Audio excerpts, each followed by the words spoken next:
Hello guys, आप सब कैसे हो? उम्मीद करती हूँ मस्ती होंगी। मैं प्रिया राजपुरोहित मेरे यूट्यूब चैनल परी की डायरी में आप सभी का स्वागत करती हूँ। आज हम सुनेंगे रामायण कथा का भाग 30। भगवान श्री राम के द्वारा वाली का वध। आइए कथा शुरू करते हैं। राम सुग्रीव वार्तालाप।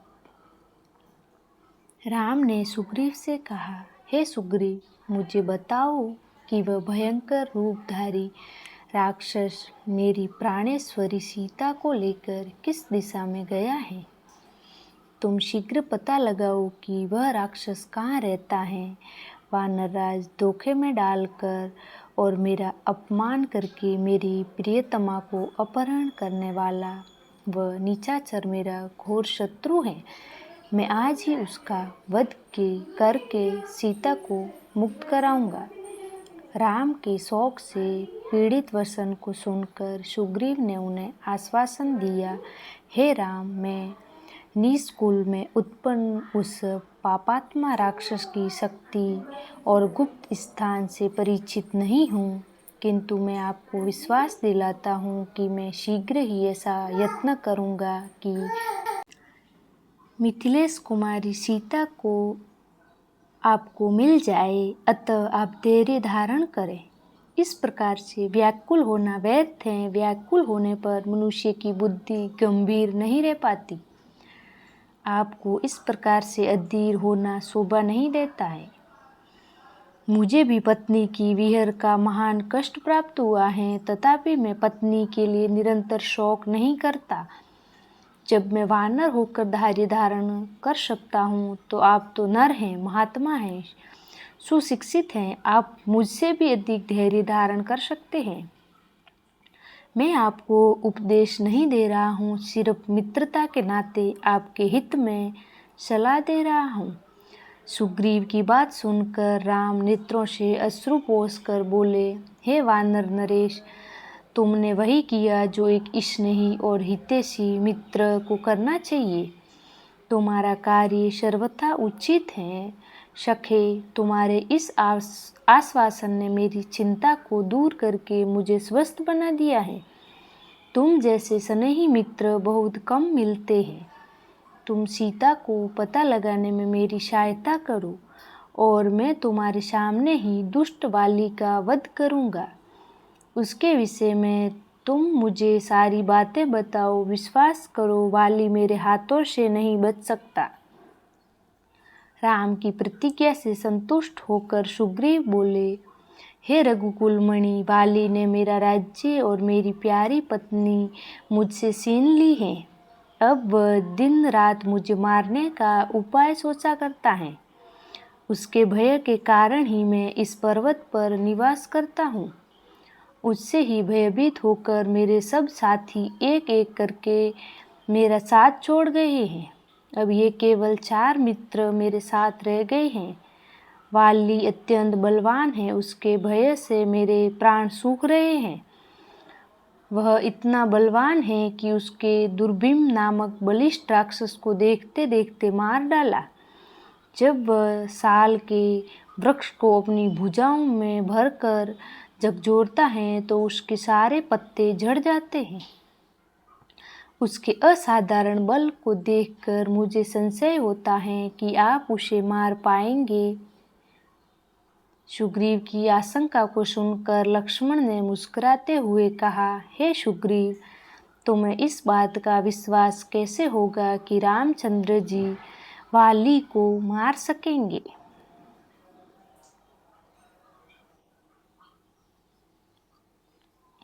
यह सुनकर सुग्रीव बोला, सामने जो साल के 7 वृक्ष खड़े हैं, उन 7 को एक एक करके वाली ने बींधा है। यदि राम इनमें से एक को भी बींध दे तो मुझे आशा बन जाएगी। ऐसी बात सुनकर कि मुझे राम की शक्ति पर पूर्ण विश्वास नहीं है, किंतु मैं केवल वाली से भयभीत होने के कारण ही ऐसा कह रहा हूँ। सुग्रीव के ऐसा कहने पर राम ने धनुष पर प्रत्यान चढ़ाई और बाण छोड़ दिया।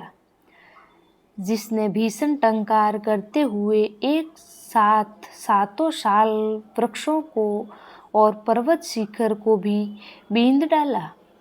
राम के इस पराक्रम को देखकर सुग्रीव विस्मित रह गया और उनकी भूरी भूरी प्रशंसा करते हुए बोला, प्रभु, वाली को मारकर आप मुझे अवश्य ही निश्चिंत कर देंगे। वाली का वध। तुरंत वे लोग वाली की राजधानी कनिष्कांदरपुरी में गए। वहां पहुंचकर राम एक गहन वन में ठहर गए और सुग्रीव से कहा, तुम वाली को युद्ध के लिए ललकारो और निर्भय होकर युद्ध करो। राम के वचनों से उत्साहित होकर सुग्रीव ने वाली को युद्ध करने के लिए ललकारा। सुग्रीव के इस सिंहनाद को सुनकर वाली को अत्यंत क्रोध आया। क्रोधित वाली आंधी के वेग से बाहर आया और सुग्रीव पर टूट पड़ा। वाली और सुग्रीव में भयंकर युद्ध छिड़ गया। उन्मत्त हुए दोनों भाई एक दूसरे पर घूंसों और लातों से प्रहार करने लगे। श्री रामचंद्र जी ने वाली को मारने के लिए अपना धनुष संभाला, परंतु दोनों का आकार एवं आकृति एक समान होने के कारण वे सुग्रीव और वाली में भेद न कर सके। इसीलिए उन्होंने बाण छोड़ना स्थगित कर दिया। वाली की मार न सह सकने के कारण सुग्रीव ऋषिमुख पर्वत की ओर भागा। राम, लक्ष्मण तथा अन्य वानरों के साथ सुग्रीव के पास पहुँचे। राम को सम्मुख पाकर उसने उल्हाना देते हुए कहा, मुझे युद्ध के लिए भेजकर आप पिटने का तमाशा देखते रहे। बताइए, आपने ऐसा क्यों किया? यदि आपको मेरी सहायता नहीं करनी थी तो मुझसे पहले ही स्पष्ट कह देना चाहिए था कि मैं वाली को नहीं मारूंगा, मैं उसके पास जाता ही नहीं।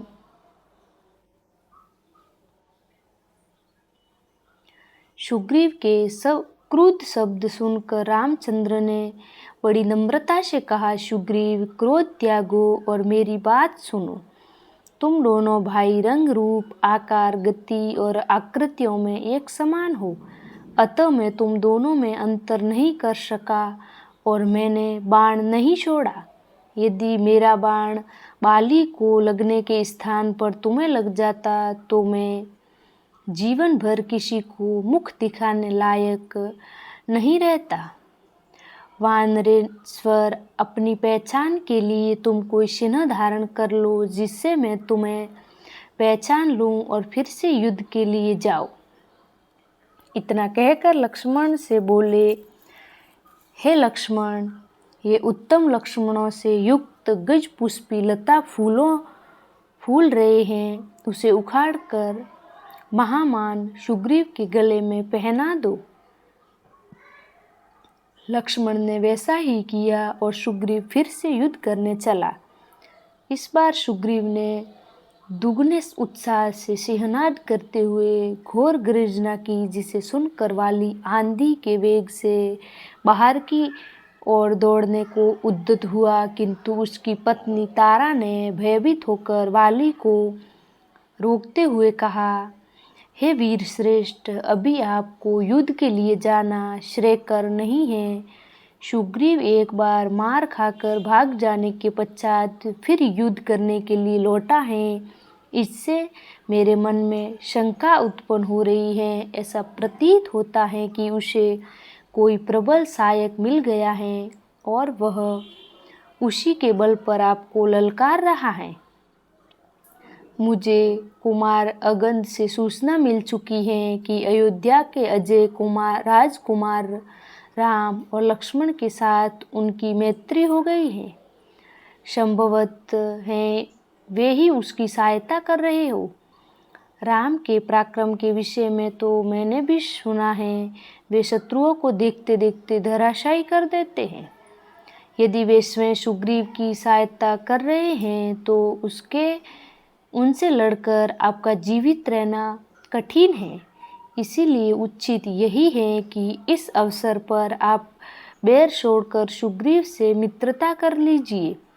उसे युवराज पद दे दीजिए। वह आपको छोटा भाई है और इस संसार में भाई के सम्मान हित कोई दूसरा नहीं होता है। उससे इस समय मैत्री करने में ही आपका कल्याण है। तारा के इस प्रकार समझाने वाली ने कहा। वरनाने में सुग्रीव की ललकार को सुनकर कायरों की भांति घर में छिपकर नहीं बैठ सकता और न ललकारने वाले से भयभीत होकर उसके सम्मुख मैत्री का हाथ ही बढ़ा सकता हूँ। श्री रामचंद्र जी के विषय में मैं भी जानता हूँ, वे धर्मात्मा हैं और कर्तव्यपरायण को समझने वाले हैं। वे पाप कर्म नहीं कर सकते। तुमने मेरे प्रति अपने स्नेह एवं भक्ति का प्रदर्शन कर दिया। अब मुझे मत रोको, मैं सुग्रीव का सामना अवश्य करूँगा और उसके घमंड को चूर चूर कर डालूँगा। युद्ध में मैं उससे विजय प्राप्त करूँगा, मगर उसके प्राण नहीं लूँगा। ये कहकर वाली सुग्रीव के पास पहुँचकर उससे युद्ध करने लगा। दोनों एक दूसरे पर घूंसों और लातों से प्रहार करने लगे। जब राम ने देखा कि सुग्रीव की शक्ति क्षीण होते जा रही है, तो उन्होंने एक विषधर सर्प की भांति बाण को धनुष पर प्रत्यान चढ़ाकर वाली को लक्ष्य करने छोड़ा। टंकार ध्वनि के साथ वह बाण वाली के वक्ष में जाकर लगा, जिससे वह बेसुध होकर पृथ्वी पर गिर पड़ा। वाली को पृथ्वी पर गिरते देखकर राम और लक्ष्मण उसके पास जाकर खड़े हो गए। जब वाली की चेतना लौटी और उसने दोनों भाइयों को अपने सम्मुख खड़ा देखा, तो वह कठोर शब्दों से बोला, हे रघुनंदन, आपने छिपकर जो मुझ पर आक्रमण किया है, उससे आपने कौन सा गुण प्राप्त कर लिया, किस महान यश का उपार्जन कर लिया। यद्यपि तारा ने सुग्रीव की और आपकी मैत्री के विषय में मुझे बताया था, परंतु मैंने आपकी वीरता, शौर्य, पराक्रम, धर्मपरायणता, न्यायशीलता आदि के बारे में बहुत सुना था।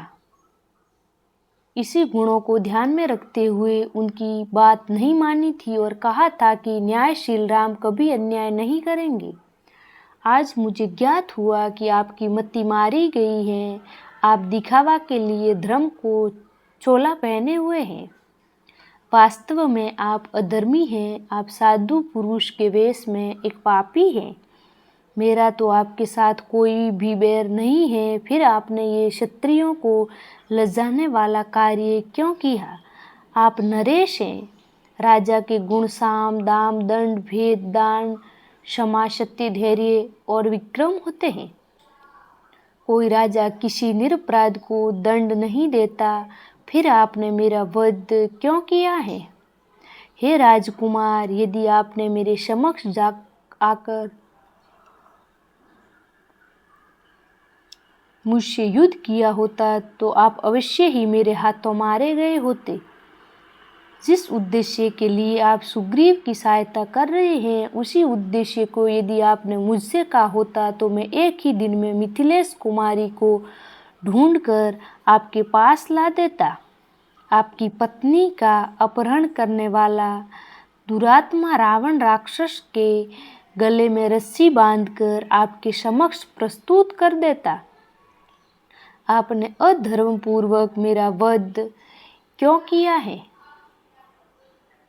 वाली के कठोर वचनों को सुनकर रामचंद्र ने कहा, वानर, धर्म, अर्थ, काम, लौकिक सदाचार के विषय तुम्हें ज्ञान ही नहीं है। तुम अपने वानरोचित चपलतावश तुम व्यर्थ ही मुझ पर क्रोधित हो रहे हो। मैंने तुम्हारा वध अकारण या व्यक्तिगत वैरभाव के कारण से नहीं किया है। सौम्य पर्वतों, वनों और काननों से युक्त संपूर्ण भूमंडल इक्ष्वाकु वंश के राजाओं की है। इस समय धर्मात्मा राजा भरत इस पृथ्वी का पालन कर रहे हैं। उनकी आज्ञा से हम संपूर्ण पृथ्वी में विचरण करते हुए धर्म के प्रसार के लिए साधुओं की रक्षा तथा दुष्टों का दमन कर रहे हैं। तुमने अपने जीवन में काम को ही प्राधान्यता दिया है और राज्योचित मार्ग पर स्थिर नहीं रहे। छोटा भाई, पुत्र और शिष्य तीनों पुत्र तुल्य होते हैं। तुमने इस धर्माचरण को त्याग कर अपने छोटे भाई सुग्रीव की पत्नी रूमा का हरण किया, जो धर्म अनुसार तुम्हारी पुत्रवधू हुई। उत्तम कुल में ही उत्पन्न क्षत्रिय और राजा का प्रतिनिधित्व होने के कारण तुम्हारे इस महापाप का दंड देना मेरा कर्तव्य था। जो पुरुष अपनी कन्या, बहन अथवा अनुज वधू के पास काम बुद्धि से जाता है, उसका वध करना ही उसके लिए उपयुक्त दंड माना गया है। इसीलिए मैंने तुम्हारा वध किया। वानर श्रेष्ठ, आपने इस कार्य के लिए मेरे मन में किसी प्रकार का संताप नहीं है। मैंने तुम्हें तुम्हारे पिछले पापों का दंड देकर आगे के लिए तुम्हें निष्पाप कर दिया है। अब तुम निष्पाप होकर स्वर्ग जाओगे। राम का तर्क सुन वाली ने हाथ जोड़कर कहा, हे राघव, आपका कथन सत्य है। मुझे अपनी मृत्यु पर दुखी नहीं है। मेरा पुत्र अगंध मुझे अत्यंत प्रिय है और मुझे केवल उसी की चिंता है। वह अभी बालक है, उसकी बुद्धि अभी परिपक्व नहीं हुई है। उसे मैं आपकी शरण में सौंपता हूँ। आप इसे सुग्रीव की भांति ही अभय दें, यही आपसे मेरी प्रार्थना है। इतना कहकर वाली चुप हो गए और उनके प्राण पंखेरु उड़ गए। आई होप कथा सुनने में आपको अच्छी लगी होगी। अच्छी लगी हो तो मेरे यूट्यूब चैनल परी की डायरी को सब्सक्राइब करें, लाइक करें, शेयर करें और कमेंट में जय श्री राम जरूर लिखें। आगे का पार्ट देखने के लिए मेरे यूट्यूब चैनल पर जुड़े रहें। जय श्री राम। धन्यवाद।